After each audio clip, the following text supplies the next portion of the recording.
Yeah, greetings sanibonani ndimachero molweni emakhaya bafowethu siyanibingelela konke la nikhona.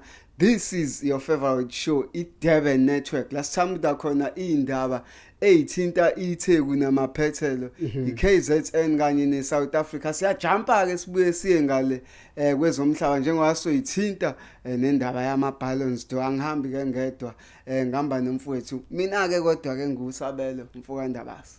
Yes. Igama mina nguSiya. This is Durban Network. We are back with another epic episode. Do not forget that this particular podcast is sponsored by Native Guards, a security company which is based in the city of Durban. eThekwini kwelikaBanana mangabe ufuna i-patrolling 24 hour or either mhlawumbe ufuna ama-bodyguards uzobathola nje. Just go to their website which is www.nativeguards.com. It is the Durban Network. Mfowethu indaba ziningi. Ziningi indaba abazozizwa abantu namhlanje ezihlukahlukene endabeni ezihamba phambili kunehhovisi khona la eDurban ngathi iseGreyville elitholakele ekutholakala ukuthi kushadiswa kulona abantu bangaphandle beshadiswa nabala ukuze bakwazi ukuthola i-citizenship yakhona eSouth Africa laba bangaphandle kutholakala ukuthi alikho ke emthethweni kwaze kwagcine kuboshwa abasebenzi. Impela sizwile leyo ndaba ukuthi kunabasebenzi ababoshiwe lapha kuStamford Road. Lilapho lelo office lelo lokhu prove ukuthi overtime umthetho awukaze ube reliable to South Africans if kunabantu abakwazi ukurun i-office ngoba ngathi selinesikhathi uma kushiwo ave kuyi-office elihlume izolo, so kuchaza kona ukuthi umthetho lokudonse njalo inyaka kumele ngabe into ekade yabanjwa le. It's a surprise ukuthi ize yabanjwa manje.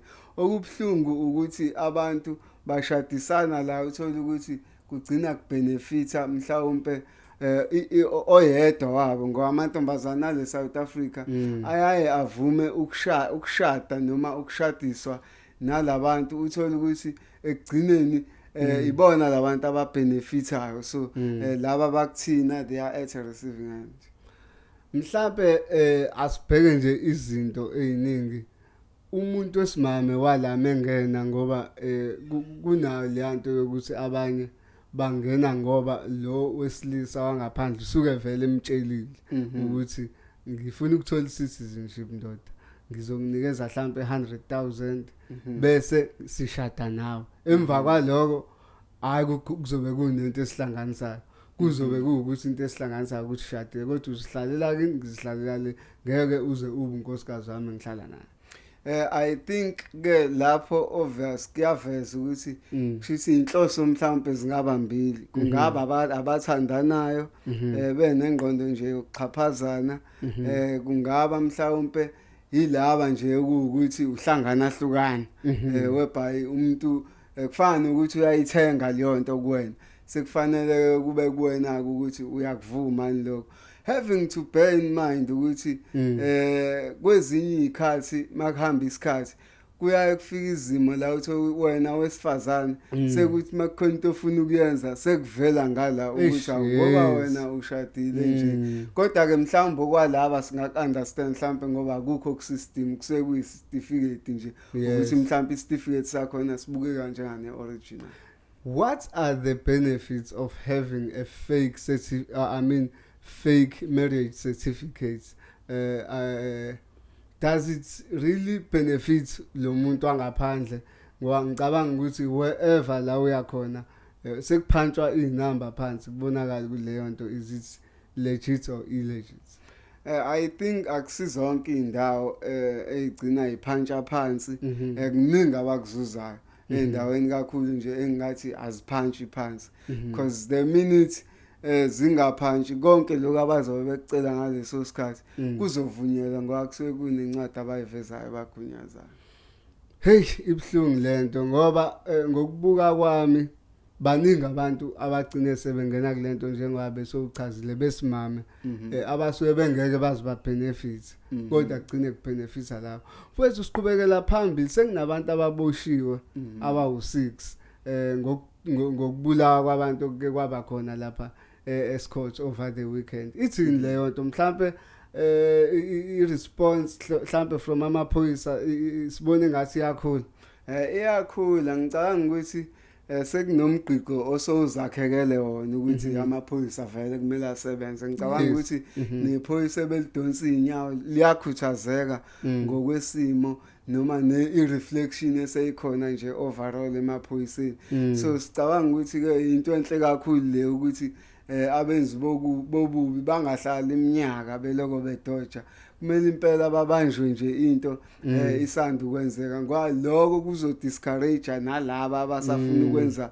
icrime efanayo ukuthi sizobanjwa ngoba nazi izehlakalo abanikazi bazo baloko bayabanjwa continuously so ngicabanga uma ngingaqhubeka kanje ipace ibe kanje khona sizokubona mhlambe ake sibheke kakhulu ku-response yamaphoyisa izini kakhulu ajwayele ukuyisebenzisa ukwazi ukuthi asheshe atrace abantu according to your research abantu abaningi especially laba benza ama-mass killings njenganabo laba nabanye isikhathi esiningi benza into vele endaweni evulelekile it's not like they are doing like a secret ambush noma kuyi-secret ambush kodwa indlela abazoyenza ngayo ngoba isuke involve abantu abaningi vele izogcina ibabambisa for instance uma uzodubula abantu abawu7 ngeke uzuvele ubadubule same time so kuzoba isikhashanyana so ngisho umuntu ade enganakile uzogcina sesizwile isibhamu ukuthi siyaqhuma nokuphuma kwakho lapha crime scene kuzothatha isikhathi because udila nabantu abaningi okwenza ukuthi kugcine kuba nabantu abaningi futhi abazogcina bebona ukuthi obani laba ade benza lento bahamba ngohlobo oluni lwemoto nezibhamu ngwalaba abanjwe nenqwaba yezibhamu okushuthi ngiyacabanga ukwaso zona izibhamu ziyakwazi ukuthi zigcine zikulinka kwicrime zigcine zibambisa futhi mhlambe lento ithini KZN ngobugebengu bala do other provinces have a similar rate of crime or thina sinegebengu kakhulu ezibulalayo iKZN has been dominating nje ngabantu esingathi mhlambe ama-hitmen abantu abanesibindi abantu abayenzayo into mabefuna ukuyenza okushuthi lo kuveza vele iKZN njenganabantu nje mhlambe njengane ne-tribe kahle enabantu vele abakhipha kakhulu igazi okuyiqiniso ngoba iyona edominator even masibheka ama-mass killings amaningi enzeka la eKZN futhi enziwa abantu impela abama-Zulu who are from the Zulu tribe for which kuyacishe kusibeke thina as KZN kabi ukuthi sabantu mhlawumbe abazwana nokukhipha igazi kanjalo but nje we hope ukuthi ke ungenelela kwamaphoyisa ngalo hlobo mhlawumbe kuyosilungisa isimo sase KZN ngelinye lamalanga kuthiwa ku N1 eGoli amadoda amabili athelwe phansi indoda akade bethi bazama ukuyibamba inkunzi ukuyi-hijack kahle ukuba sendaweni errong ngesikhathi futhi eswrong ngicabanga ukuthi kube into enjalo bafica umuntu ohlomile mhlawumbe okwazi nokuread movement yabo even before bona so uvele nje usiyasho ukuthi hayi laba banyakaza noma nje first actions abazowathatha ngibabeka phansi obvious ngese sidoubt ukuthi mhlawumbe bebehlomile na kodwa ke isibhamu vele sihleze sinjalo sikhiphe ekuqali kusuke sekugeja mhlawumbe nje sisabheka kuyona leyo nto yaseGoli ngoba into ekhona eningi khona sibheke futhi nala eThekwini into eningi mhlawumbe kunendawo njengaNomayville ofica sengine robot elaziwayo ukuthi le robot meke wama kulona uzogetshengwa abantu abaxhafaziwe bathathe ama belongings akho ngaphakathi emotweni ithini leyo nto ngoba ama hotspots asuke esaziwa abantu bomthetho kusuke senginama crimes amaningi areportwe ngaleyo hotspots ngobugebengu obufanayo ithini leyo nto mhlambe ngomthetho wethu ukuthi uthola ukuthi awufaka ama camera lapho or ube nama stationed cars azokwazi ukubamba labo bantu. Kona noma kuyisimo esingagwemeka kodwa sibanzima ngoba angeke amaphoyisa akwazi ukusplitha ngaleyo ndlela. So ngeke amaphoyisa akwazi ukuba kulona lonke ikhona. So wona le moto ethola ukuthi zenza ama patrolling izona ekufanele at least ziqondane naleyo nto yenzeka ukuze zikwazi ukuthi mhlawumbe zisukele noma zibambe labo bantu. However, i-community ke iyona kusekuyi responsibility yayo njenganayo lesikhuluma ngayo yaseKhathomeno yenzeka phakathi emzini yabantu, umgwaqo ohamba phakathi emzini yabantu. Bona ibona bayabazi labantu abenzayo sekufanele ngaba reporter, kufanele ngaba bavula mhlambe iforum ezohlala mhlawumbe kube ukuthi gadale those kind of crimes. So umphakathi nawo kuyafuneka into maseyime kanjalo u-act phela ubonise nawo ukuthi they are willing, to fight for their safety. Fight for their safety. Ngakhohlwa lapha emakhaya ukuthi Durban Network is proudly sponsored by Native Guards, a security company based in the city of Durban. Kwelika banana. Ningakhohlwa futhi ukusilandela khona lapha ku Facebook, ku TikTok kanye nakhona lapha ku YouTube. It's Durban Network noma ungaya kuphi. Ndot I-show enkulukazi yakhuzana igcwalisa spring picnic. Kubukeka engathi thola i-momentum each day ingena imakethwa abantu ngokuhlukana ku social media ingena ngapha nangapha. Mhlambe leyo nto ithini ngokhuzana as a brand, ithini ngeDurban as a brand ukuthi ikwazi ukudonsa ihlo labantu abaningi kangaka into eyenzeke eThekwini. Ngicabanga ukuthi above everything mhlawumbe singake this time sincome abalandeli bamaskandi who just keep on to be loyal kakhulukazi emashowini aqondene nomaskandi akubanga into elula evele yazenzakalela but bayilwele abalandeli bayisupporta over the years yazi yagcina seyinto ebambekayo njengoba siyibona.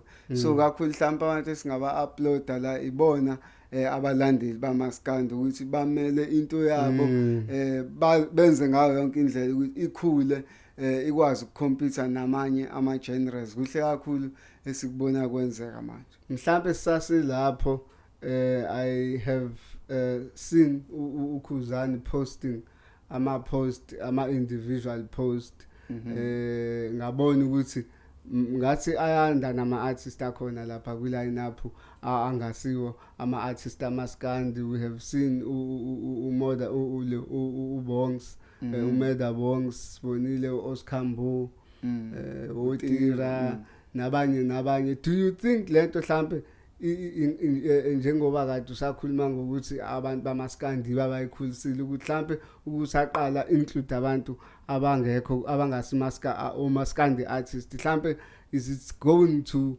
khulisa the show or mhlambe kuzayihlisa izinga? Yona isiba nemizwa eyahlukahlukene ngoba phela ishow ekade ilandelwa kakhulu abantu specifically abathanda umculo kaMaskandi. Kwenza ukuthi kube ne confusion ke kwishow. Kodwa ke mhlambe singabukela ekutheni mhlambe uzama ukuembrace nezinye namanye ama genres since nabo phela they've been featured on other shows which are of a different genre compared to yona le yakukhuzana. So mhlambe singakubuka nangaleyo ndlela, but I think kwakuzoba kuhle kuthiwe ubeloko eqhubeka yenza kuba ishow yamaskandi kodwa ngisho indlela nayabona ngayo ukuthi agcine efana nalabo abanye mhlawumbe ukukhulisa abantu abeza eshowini. Kunjalo lapha ekhaya siyacela ukuthi niqhubeke nithenge ama-tickets azo ke ayo ke igcwalisa spring picnic ezoba ikhona lapha eKings Park. iKings Park ke abangayazi yile ground eliseduze kweMoses Mabhida khona la eThekwini. So niqhubeke nithenga ama-tickets asatholakala nje ama-tickets ayo ishow kakhuzani igcwalisa spring picnic. Mfowethu na insizwa la ukhehlelezi ecela uKing Bhaka ukuthi asihlangane eringini ngoba engathi sekukhuluma sekukhulunywe kakhulu sekwanele. Impela ufile ngathi kwenele manje sebedelelene bachaphana ngendlela abachaphana ngayo so ifeel ukuthi ifinal yayo yonke lento ayiqedelwe lapha ya eringini okuke kwathi makuvela ke lokho wakuphikisa kakhulu uBhaka wakuphikisa kodwa wagcina futhi seveza enye perspective manje ukuthi ufila engathi ukhehlelezi dala eskema abantu so uyayivuma le fight ufuna ukufika amshaye lapha eringini uzobe ngeve emshayela yena uzobe emshayela labantu asuke ebarobhe ekhokhiselela bona so asazi mhlambe izogcina iphumile idate asikayazi ukuthi kuzoba into yanini kodwa impela sifuna ukuzwana amandla insisi mhlambe mfowethu taking into consideration ukuthi we know both parties ukuthi bayinyanga abantu abayinyanga baziwa ngokuthi banemithi emzimbeni baqinile mhlawumbe ngeke sibone lokho ku player out ku game yabo yeboxing ukuthi omunye agcine ehlule omunye ngokuthi omunye mhlawumbe uneyipirit ezizobe sezimlwele. Angicabangi kanjalo ngicabanga ukuthi abantu aba strong bobabili nanokuthi impi ihlezi izoba neutral ngisho ngabe kuthi ungalwa nomuntu othakazayo kodwa impi ba neutral awabi khona amandla abanawo ahlukile kunala mhlambe into angayisebenzisa ilawo maskazi asuke sewatholile mhlambe angagcine efuna ukwasebenzisa ukuthi alwisane nawo kodwa I do not see anybody taking an advantage because mhlambe kunezinto eziyobe zimlwela impi yakhe. Yeah ngoba uke wazi wathi uBhaka yena ufise ngathi kungangaba khona umhlukanisi kushuthi unompempe ozobe kuwe officiate imatch leyo sihlabane nje ogingqwa phansi azazivukele mhlambe do you see them taking approaching it professionally like Casper did, Big Zulu did, or they might do it ngendlela yasenhlangene ekukhulwe ngayo kushawana ngayo? I think uBhaka he's saying ezinye izinto mhlambe ngokungazi okungako but umubuka ngoba ithola momentum into yayo seyizongenelela abantu abafuna ukufaka imali njengoba uKhehlelezi ayevele ebheje ngo100,000 bazongenelela abantu abanjengalabo gcine sekuyimpi enemali phakathi ngiyacabanga ukuthi noBhaka uzoyishintsha iperspective aqala abone ibusiness out of impi yabo so kuyinto yesikhashanyana le nkulumo ayikhulumayo uzoshintsha nje iperspective kungase kudala because impi ebukeke ngathi iba nesasasa it is going to draw a lot of sponsorship. Indeed izolo bekunama award lapha ama Ballon d'Or award khona lapha eParis eFrance so bawinile bawina thina kade simbhekile owase South Africa uKeeper Sundowns uRonwen Williams ugcineke ngayiwinanga ke yona yasin award yagcina ithathwa insizwa yakhona lapha eArgentina okuwukuthi engathi ubeyiphinda. Yes uEmiliano Martinez ubeyiphinda impela angicabangi ukuthi kune favor eyenziwe uwine iWorld Cup lo muntu lo wavimba inqwaba yama-penalty so iqiniso mhlambe masingabheka continental wenze kahle uRonwen Williams ukumdlula uEmiliano because zokhumbula ukuthi akadlali ngisho iChampions League uMartinez umuntu odlala kuAston Villa yes so ana participation mhlawumbe kwiChampions League kodwa uRonwen Williams unayo participation however phela iWorld Cup mhlawumbe indebe esingayibuka njenganendebe enkulukazi so ngiyacabanga ukuthi uyayideserve uMartinez. Uyayideserve yes mhlambe siyavuma why wina nje why ngani kwabanye ithuba kubheka ukuthi currently umiphi uwinini phela ama Ballon d'Or ngicabanga ukuthi awuqala la sibuya kwiWorld Cup noma wesibili no wesibili ngoba iWorld Cup yango 2022 2022 makunjalo ke I feel ayikho into mhlawumbe engako ayenzile. However angazi kahle ukuthi iArgentina yahamba yagcina phi kwilokhunja kwini Cooper yes kwiCooper yes ibabayiwini Cooper ibabayiwini okushuthi waba necontribution futhi nalapho so mhlawumbe ngabheka kona ukuthi I deserve nalapho hlamba ke sibheke ke issue yakhe nangu Junior uVinicius kube nezikhalo ezinkulu o eziningi ukuthi angawini igcine wina uRodri wakhona eSpain. So mhlambe leyo nto ithini, do you feel personally wena ukuthi Vinicius was robbed or uRodri may deserve more than uVinicius? Ama-Ballons d'Or asaqhubeka legcine khona asebenzisa ibala kakhulu. Kufanele sikhulume lokho thina as Africans sikumele futhi. Ngicabanga ukuthi uVinicius bekumele ngabe uyiwinile. Ngicabanga ukuthi kusetshenziswe nje ibala okuyinto vele abayenza isikhathi esiningi. Hopefully izinto mhlambe ziyoshintsha esikhathini esizayo. Kuningi okwenziwa uVinicius okuhle okungaphezulu ngemali enkulu kabi kunokwa Rodri. However no Rodri ngeke size simdlele umona simkhulumela amanga udlala kahle kodwa compared to uVinicius I don't think kufanele ngabe umuyisile. However ke ba decide ngalendlela aba decide ngayo.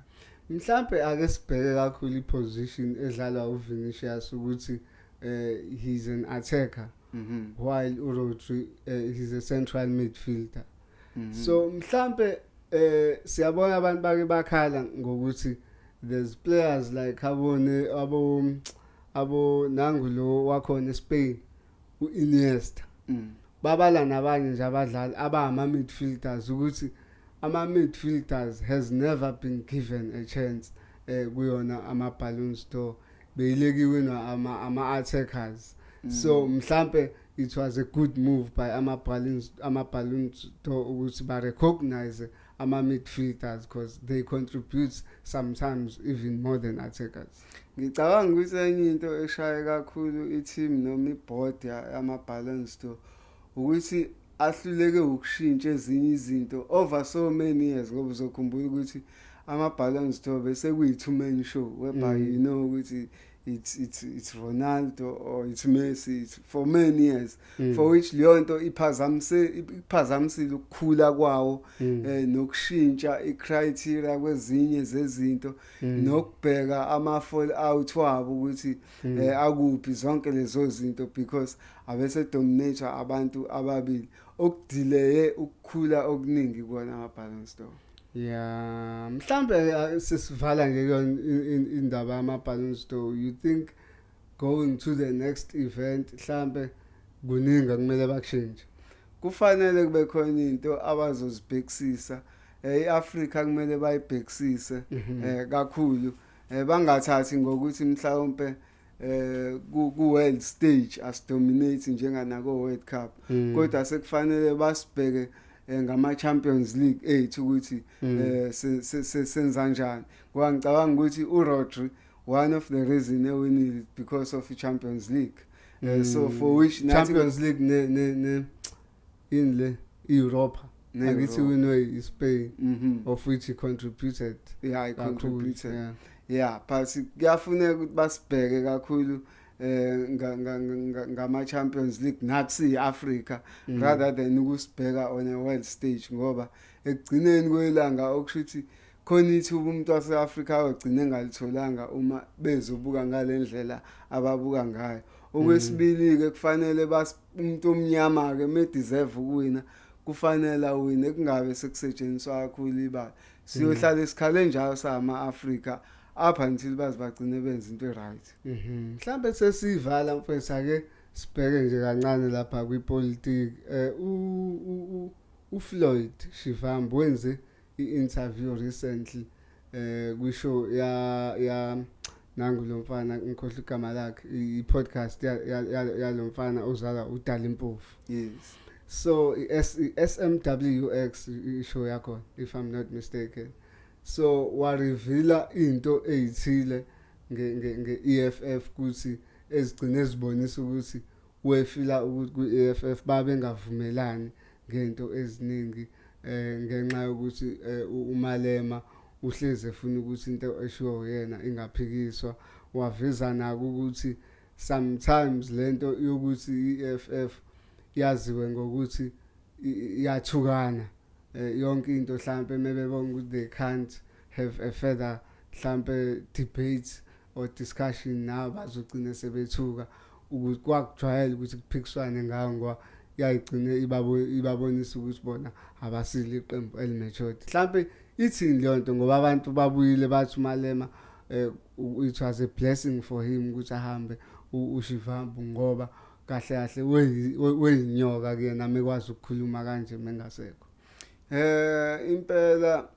kufanele uMalema benale mizwa anayo however no Floyd Shivambu uzama ngayo yonke indlela ukuthi abantu abafila ukuthi wamuva away from EFF kungafanele uzama ukuchaza izizathu zakhe kahle kahle ukuze kube nento ebambekayo ukuthi nasi isizathu aphinde okunye futhi wakuveza uShivambu ukuthi abaholi beEFF abaningi bebazi ukuthi uyahamba uMalema kuphela okade engazi ukuthi uyahamba okwaze kwagcina abanye sebefisa nokuthi bahambe nayo uShivambu njengoba sibonile ehamba futhi kunabantu abaqalile basompuka kwi-EFF so kubonisa ukuthi impela kuyiqiniso ukuthi babazi ukuthi uyahamba ngicabanga ukuthi this will do more with indlela izinto ezenziwa ngakhona kwi-EFF njenganazo lezo aludayo zokuthi izwi likaMalema njalo mhlawumbe lona kufanele libe sekugcineni so inhlangano ke vele esukini umuntu odictatorial iyavama ukuba nezinkinga ezinjalo kakhulukazi mekwavela inhlangano ezothola ukuthi mhlawumbe seyi alternative then sokuthi sebejumpela kuyona abantu sivala kanjalo ke ishow yethu namhlanje it is the Durban network bafowethu ningakhohlwa ukuthi sixhaswe yona iNative Guards iNative Guard ke